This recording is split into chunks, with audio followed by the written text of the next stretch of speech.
अपना सबके मिथिला संस्कार पर स्वागत करे छी। जितिया के नहा खा के एगो शोभा दीदी कथा दऽ रहल छथि।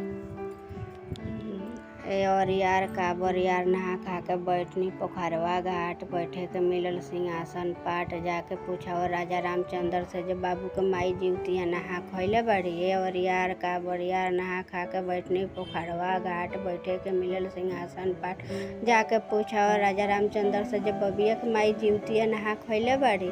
और यार काबर यार नहा खा के बैठनी पोखरवा घाट बैठे के मिलल सिंहासन पाट जाके पूछा जब बबुआ के माई जीवतिया भूखल बाड़ी नहा खैले बाड़ी।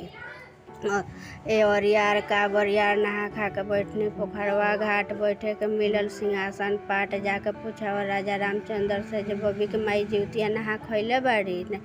और यार काबर यार बैठे के मिलल सिंहासन पाट जाके पूछा और राजा रामचंद्र से जब बाबू के माई जीवतिया नहा खैले बाड़ी। जय गो बाबू होइलो जय गो बबी होइलो सब कोई के नाम ध के भ गए। वीडियो में अच्छा अपना सबके नीक लागत तो चैनल के सब्सक्राइब करो, लाइक करो नहीं बिसरबे।